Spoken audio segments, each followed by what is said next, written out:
जो संदेश या आठवड्याचा आहे, जो देवाने हे वचन दिलं आणि जे वचन जे माझ्या हृदयासंग बोललं आणि हे वचन देवाने दिलेला संदेश आपण बघू. आणि ह्या संदेशाचं जे आपण बघत आहोत, पेरणी आणि कापणे. आणि पेरणी आणि कापणी हा जो विषय आहे आपला, याच्याविषयी आपण बोलणार आहोत. आणि हा काय आहे, एक नियम आहे. पेरणी आणि कापणी हा काय आहे, सगळ्यात मोठा आपल्याला समजतं का शेतीचा नियम आहे. आपण हा शेतीचा नियम आपल्या आत्म्यासाठी कसा आहे ते आपण बघणार आहोत. आणि म्हणून आजचा जो संदेश आहे तो पेरणी आणि कापणीवर आणि देवाच्या इच्छेवर आपण ऐकणार आहोत. जसं आपल्याला माहित आहे की हे जे जग आहे, ओके नाही, हे जे जग आहे ते जग जे आहे ते देवाने बनवलेलं आहे. आणि जगातले सगळे नियम जे आहेत ते काय केले, देवाने घडवले. आणि जसा कापणीचा आणि पेरणीचा नियम देवाने लावलेला आहे, आणि तसाच देवाने अनेक नियम या जगात काय केले आहे, बनवलेले आहेत. जसं मी जर तुम्हाला विचारतो काही नियम म्हणजे, जसं आपल्याला माहित आहे, जसे गुरुत्वाकर्षण शक्ती म्हणजे काय, कुठलीही गोष्ट जेव्हा आपण वरत फेकतो ती गोष्ट काय येते, खाली येते. आणि आपण तो नियम कधी बदलू शकत नाही. म्हणजे हा जर टॉवेल मी खाली टाकतो तर हा खालीच पडणार, तो कधीही वर जाणार नाही. तर हे तुम्ही बदलू शकत ना का, कारण हा देवाने घडवलेला नियम आहे. जसा हा दिवस आहे, आता काही तासानं रात्र होणारच आहे. तुम्ही दिवस किंवा रात्र येणं थांबू शकत नाही. याचं कारण काय, कारण हे देवाने घडवलेलं आहे. जसं आता थंडी चालू आहे, थंडी झाल्यानंतर काय होणार आहे, उन्हाळा येणार आहे. ते तुम्ही थांबू शकणार नाही का, कारण हे देवाने घडवलेलं आहे. आणि म्हणून जर तुम्हाला हे समजलं का नाही, या गोष्टीवर माझा कुठलाच अधिकार नाही, या गोष्टी मी बदलू शकत नाही. आणि तसाच एक पेरणी आणि कापणीचा जो विषय आहे तो देवाने आपल्याला, किंवा जो लॉ आहे किंवा जो नियम आहे तो देवाने आपल्याला दिला आहे. आणि म्हणून या नियमातून आपण बघणार आहोत का हा जो नियम आहे पेरणी आणि कापणीचा, हा माझ्या जीवनामध्ये कसा महत्वाचा आहे. आणि म्हणून या गोष्टी आपण बघू आणि देवाचं वचन आपण बघू. इथे 7वं वचन, गलती करा 6:7-9 हे वचन आहे जे आपण ऐकणार आहोत.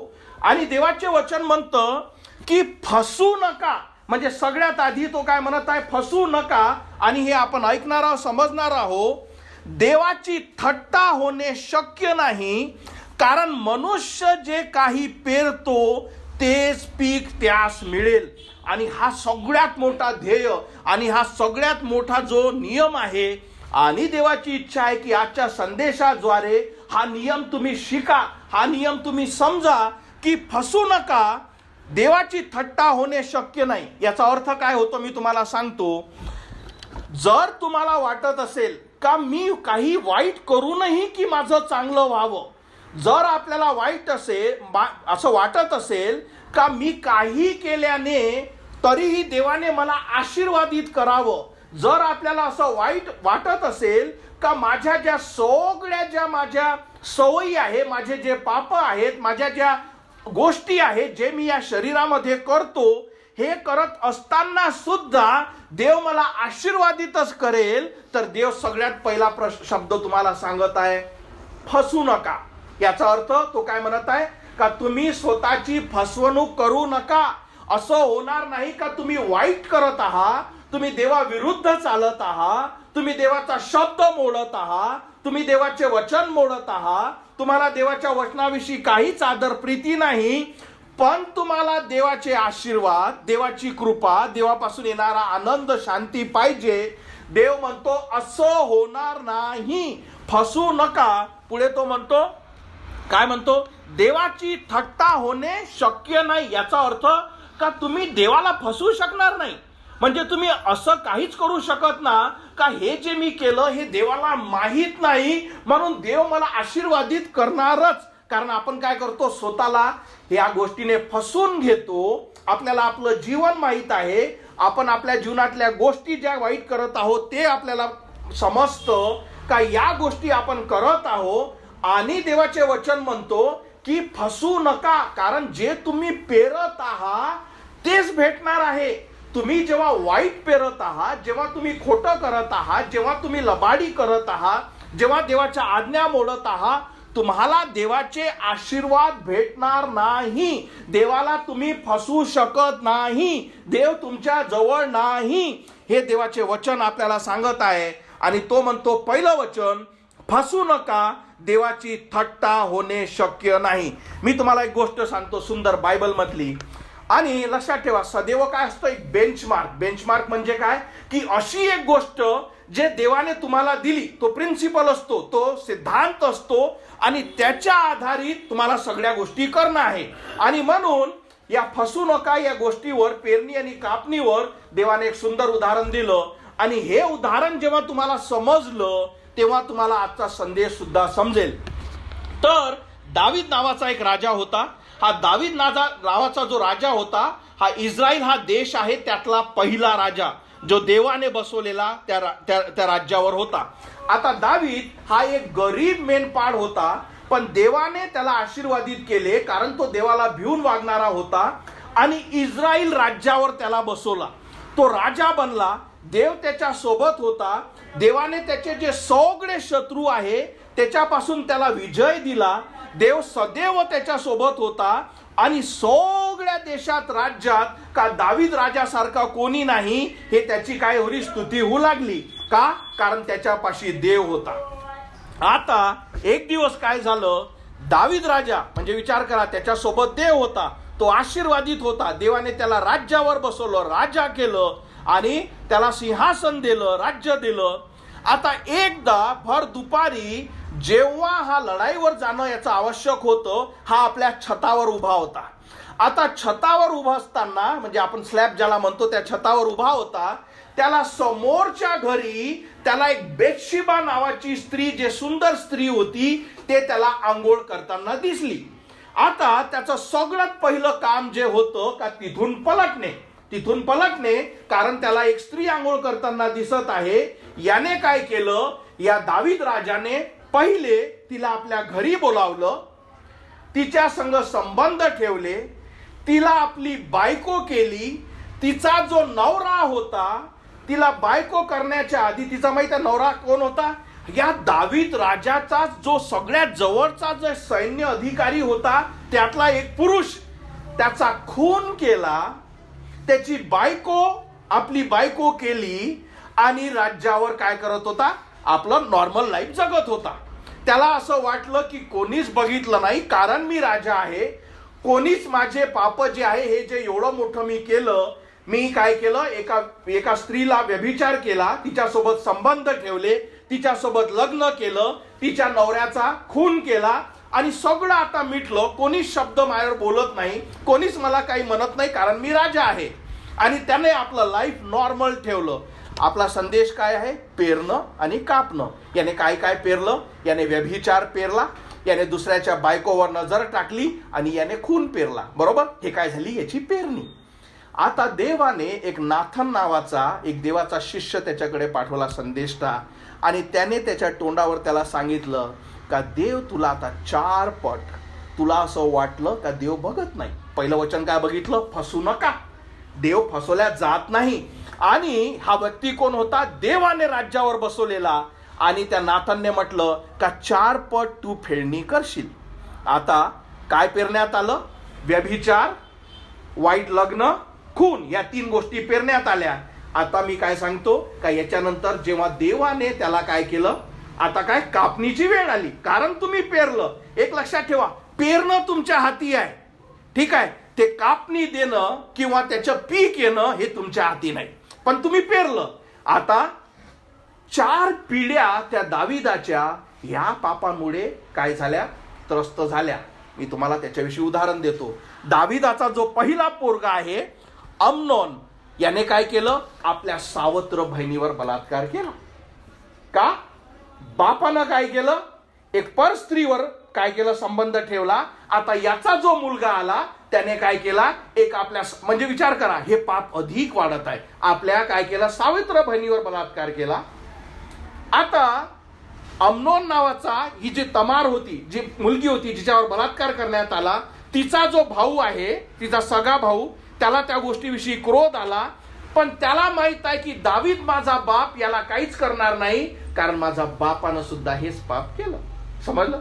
माझ्या बापानं हेच पाप केलं, याने परस्त्री आणली म्हणून काय केलं, याला माहित आहे की माझा बाप जरी राजा असला पण हा ते शिक्षा करणार नाही, कारण याचे स्वतःचेच तेच पाप आहे. म्हणून या जो अबसलम आहे, ज्या तमारचा भाऊ, त्याने काय केलं, त्याने स्वतः नियम हाती घेतले आणि ज्याने त्याच्या बहिणीवर बलात्कार केला त्या भावाचा त्याने खून केला. आता पुन्हा एकदा दावीद त्या आपल्या मुलाला मारू शकत नाही, त्याला शिक्षा देऊ शकत नाही, कारण त्याने काय केले, त्याने स्वतःही खून केला. समजलं? आणि अशा 4 पिढ्यापर्यंत दाविदाने पेरणं तुमच्या हाती आहे. आता पीक देणं हे जे आहे आणि कापणी जेव्हा सुरुवात होते, सगळ्या परतफेड करणं आहे, हे सगळ्यात मोठं आहे. हा नियम जोपर्यंत तुम्हाला समजत नाही का जे तुम्ही पेरता तेच बाहेर येते, जे तुम्ही करता तेच तुमच्या समोर येते, असं बिलकुल होणार नाही का देवाने बनवलेले नियम तुम्ही मोडू शकता. जर तुम्ही दिवसाची रात्र स्वतः करू शकत असाल तर हो, पण जर तुम्हाला माहित आहे की मी दिवसाची रात्र माझ्यामुळे होत नाही, हा नियमही तुम्ही बदलू शकत नाही. जे तुम्ही पेरता ते तुमच्यावर येते. आणि म्हणून देवाचे वचन इथे सांगतं की फसू नका. या गोष्टी ज्या आहेत त्या पेरणीच्या, जे कधी असं बघितलं का, अरे मी गहू पेरला आणि काय तिथं उत्पन्न तर पाहिजे, तिथं पराठी आली, मी गहू पेरला आणि कपासच आला, असं होत नाही. जे तुम्ही पेरता तेच बाहेर येतं, कारण देवाने हा नियम दिला आहे. आणि म्हणून जेव्हा तुम्ही या गोष्टी पेरता, या गोष्टी तुम्ही करता आणि आपल्याला वाटतं बरोबर झालं, कोणीच काही पाहिलं नाही, देव सगळ्या गोष्टीची परतफेड करतो. आपण पुढचे वचन वाचू.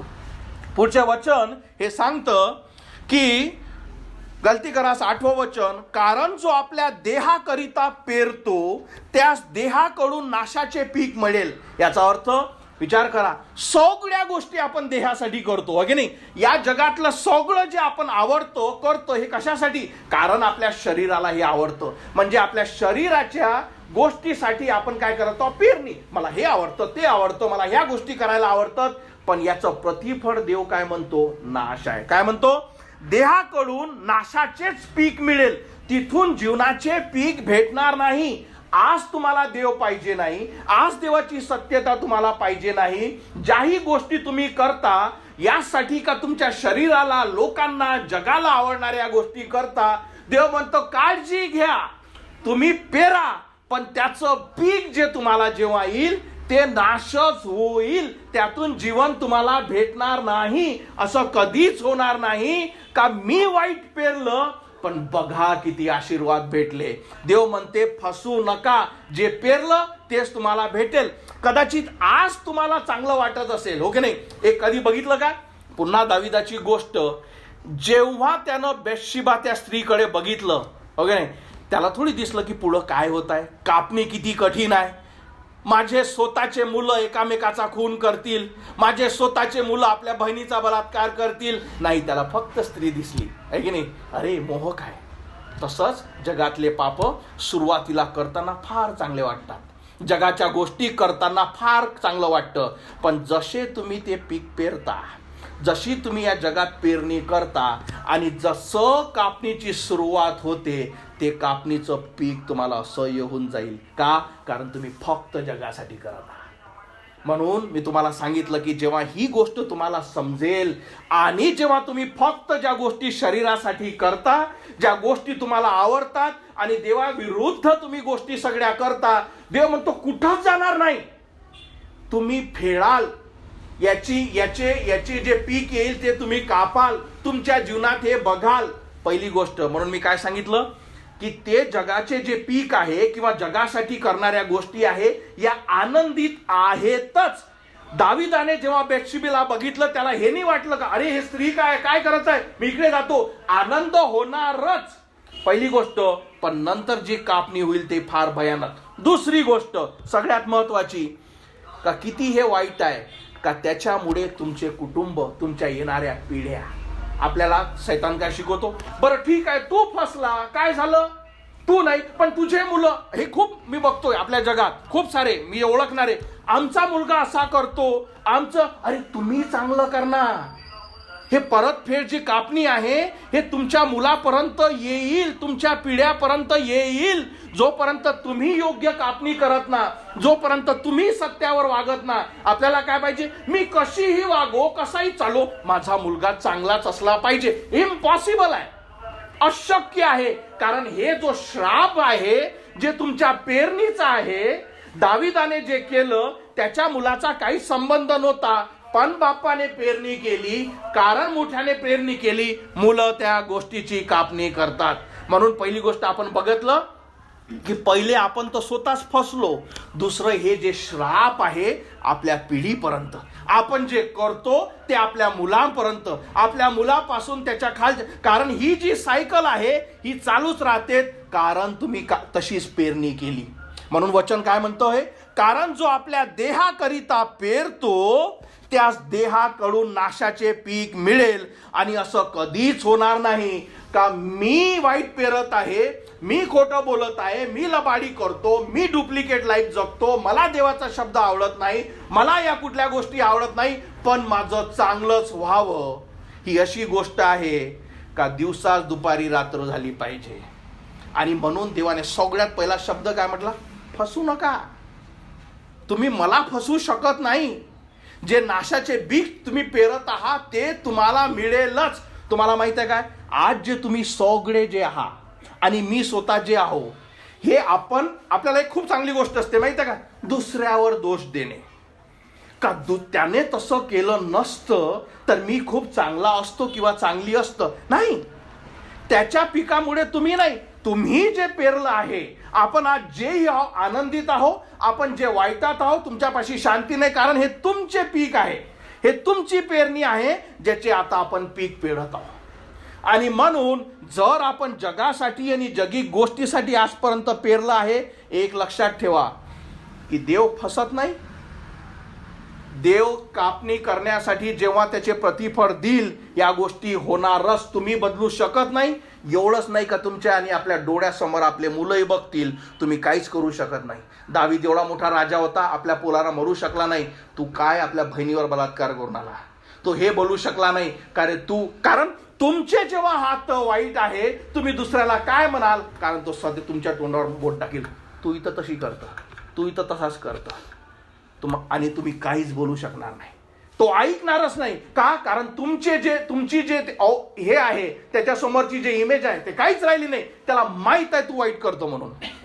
आणि म्हणून एक लक्षात ठेवा, मी जे बोलतो ते नाही, मी जे करतो ते माझी पेरणी आहे. बोलतो ते नाही, बोलणारे तर सगळेच वा देव, प्रेज द लॉर्ड, देव आम्हाला आवडतो, त्याच्यामुळे नाही, ते पेरणी नाही आहे. जे मी अक्षरशः करतो ते काय आहे, पेरणी आहे. पुढे आपण बघू, पुढचं वचन बनतं. आपण बघितलं की पण जो आपल्या देहाकरिता पेरतो त्यास देहाकडून नाशाचे पीक मिळेल, पण त्याच्यानंतर पण जो देवाच्या आत्म्याकरिता पेरतो त्यास आत्म्याकडून सार्वकालिक जीवनाचे पीक मिळेल. म्हणून जर आपल्याला वाटत असेल मी शरीराच्या गोष्टी कशीही करते पण मला आत्मिकच पीक भेटलं पाहिजे, आपण स्वतःला फसवत आहोत. पण जेव्हा या वचनाद्वारे तुम्हाला कळत असेल का अरे मी माझ्या देहासाठीच पेरत आली, माझ्या मनाच्या कोपऱ्यात मला माहीत आहे की मला देव पाहिजे नाही, सत्य पाहिजे नाही, आणि मी देवाचा धिक्कार करतो, देवाचे वचन तारण हे मला पाहिजे नाही. आणि जेव्हा तुम्ही पलटता आणि तुम्हाला समजतं का नाही देहाचे पीक नाश आहे, मला माझ्या आत्म्यासाठी गरज आहे, मला सार्वकालिक जीवनाची गरज आहे, आणि याच्यामुळे मला ह्या गोष्टीची गरज आहे. आणि जेव्हा तुम्ही आत्मिककडे पेरणी करता, आता देहाची पेरणी करणं हे तुम्हाला आणि मला शिकवण्याची गरज नाही, आपण शिकून आलो. ठीक आहे, आपण जन्मताच या गोष्टी आपल्याला माहित आहे, कसं वाईट करायचं, कसं खोटं बोलायचं, कसं लबाडी करायचं, कसं चोरी करायची, कशी व्यभिचार करायचा, कसं देवाच्या आज्ञा मोडायच्या, हे आपल्याला शिकवण्याची गरज नाही. पण आता आत्मिक जे पेरणी आहे ते काय आहे समजून घ्या. आत्मिक पेरणी, कारण पेरणीसाठी काय लागतं, पेरणीसाठी लागते जमीन. म्हणून जोपर्यंत सॅल्वेशन नाही, जोपर्यंत तुम्ही आत्मिक नाही, तुम्हाला समजणारी नाही की मी पेरू तरी काय, कारण आत्मिकरित्या आपण बंद आहो, आपल्याला अंधळे आहो, आपल्याला समजतच नाही.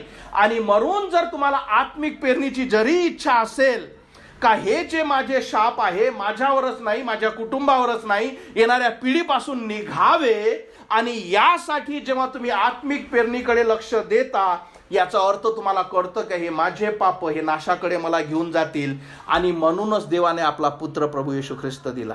तुम्हाला माहित आहे का, एक सुंदर वचन मी सांगतो का, देवाचे वचन जेव्हा प्रभू येशू ख्रिस्त क्रुसावर जात होता, त्याने एक सुंदर शब्द म्हटला.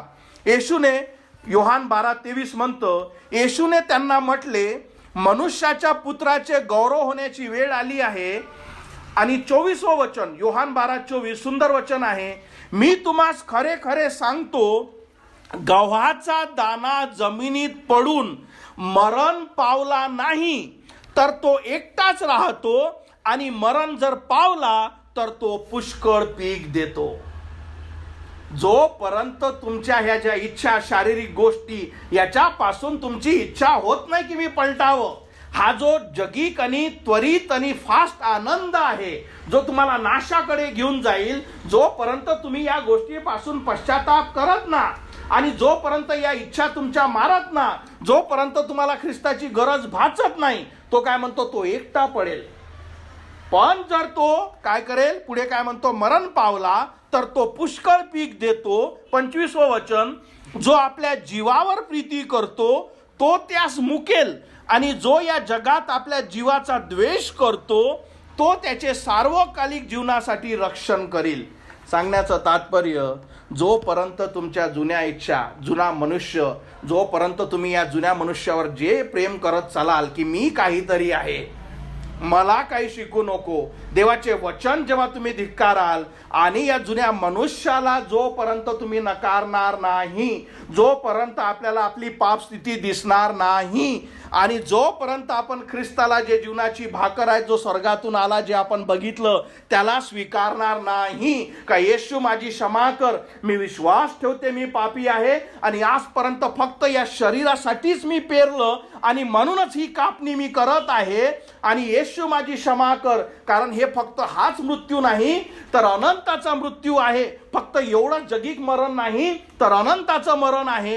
आणि जसे तुम्ही ख्रिस्ताला स्वीकाराल, येशू माझा आत्मा वाचव, माझ्या पापाची क्षमा कर, मी तुला माझा देव, माझा तारणारा स्वीकारते, तो काय करेल माहित आहे, जशी तुम्ही हे हाक मारता तो तुमचा आत्मा वाचवेल, तुम्ही आध्यात्मिक व्हाल. आता तुमच्यापाशी आध्यात्मिक जमीन रेडी झाली, कारण तुम्ही आध्यात्मिक झाले. आता तुम्हाला आध्यात्मिक पेरणी, आध्यात्मिक पेरणी माहिती आहे काय, पवित्र जगणे, देवाच्या वचनावर प्रेम करणे, खरेपणाने जगणे, वाईटापासून दूर जाणे, देवाचे वचन वाचणे, प्रार्थना करणे, देवाच्या वचनावर प्रेम करणे, देवाची इच्छा जाणणे, देवाच्या चर्चवर प्रेम करणे, देवाचं कार्य करणे, हे जे जे पीक आहे, याच्याविषयी ज्या पेरणी आहे या आहेत. पण जर तुम्ही आध्यात्मिकच नाही, तुमच्यापाशी आध्यात्मिक जमीनच नाही, तुमच्यापाशी सॅल्वेशन किंवा तारणच नाही, तुम्ही पेराल कुठं, पेरणी कुठं कराल, कारण फक्त आपल्यापाशी शारीरिक जमीन आहे आणि म्हणून आपण फक्त शारीरिक पेरणी करत आहोत. पण जसे तुम्ही ख्रिस्ताला हाक मारता माझी क्षमा कर, काय होतं, तुम्हाला तो समज देतो. आता तुम्हाला कळतं की महत्वाचं काय आहे, देव आहे का जग आहे, देवाचा शब्द आहे का जगातले लोक आहेत, देवाची इच्छा आहे का जगातल्या इच्छा आहे, या सगळ्या गोष्टीची तुम्हाला तो समज देतो. आणि मग तुम्ही काय करत जाता, देवाच्या आत्म्यासाठी पेरणी करत जाता. वचन काय सांगतो की जे वचन सुंदर आहे आपण बघितलं, पण जो देवाच्या आत्म्याकरिता पेरतो त्यास आत्म्याकडून सार्वकालिक जीवनाचे पीक मिळेल. पुढचं वचन सांगतं, आणि 9वं वचन, आणि चांगले करण्याचा आपण कंटाळा करू नये, कारण आपण खचलो नाही तर नियोजित समयी कापणी करू. हे खूप महत्वाचं आहे. काय महत्वाचं आहे की विश्वासू राहणे. पहिले सगळ्यात महत्वाचं आहे की माझ्यापाशी आत्मिक जमीन आहे का, त्याच्या आधी महत्वाचं आहे का मी शारीरिक आहो की मी आत्मिक आहो. काही मोठी टेस्ट करण्याची गरज नाही. जर देवाचे वचन आपल्याला समजत नाही, आपल्यात जराही खरेपणा नाही, आपण पवित्र जगत नाही, आपल्या पापांविषयी आपल्याला काहीच वाटत नाही का मी काय करत आहे, तुम्हाला तारणाची गरज आहे, कारण तुम्ही देही का, आणि तुमचं देहाचे पेरणी तुम्हाला नरकात घेऊन जाईल, कारण ते मरण आहे.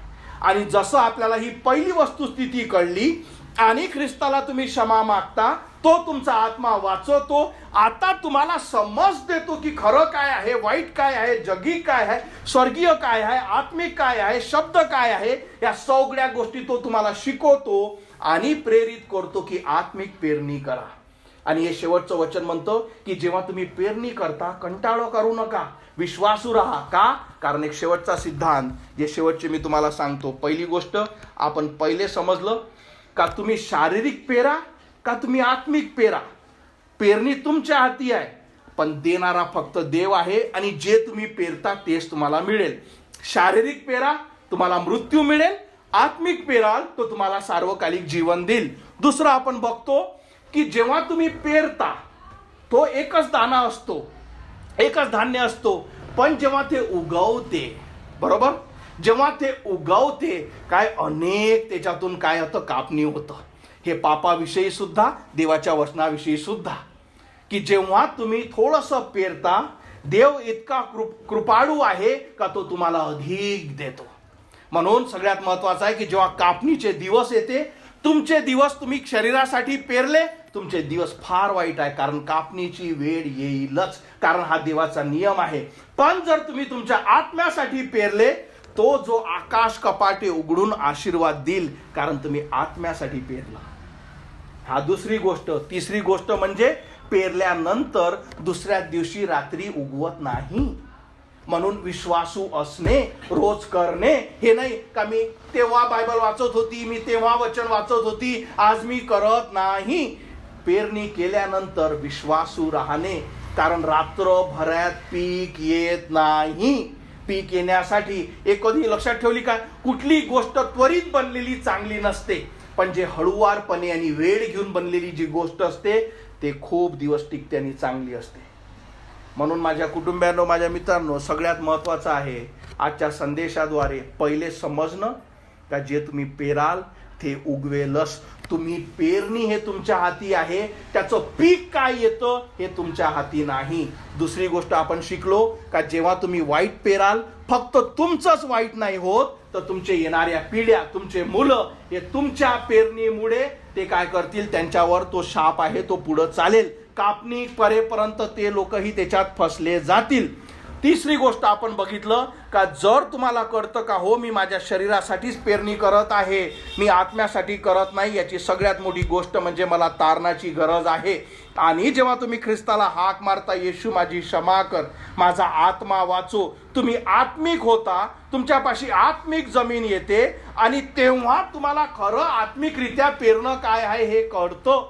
चौथी गोष्ट, जेव्हा आत्मिकरित्या तुम्ही पेरता, विश्वासू राहा, कारण जे तुम्ही पेरलं देव फळ देईलच. वाईट पेरलं वाईटाचं झाड लागेलच. तुम्ही फक्त पाहत राहाल आणि फक्त म्हणाल की हे किती वाईट झालं, आणि तुम्ही सदैव त्या गोष्टीचा काय कराल, पश्चाताप कराल.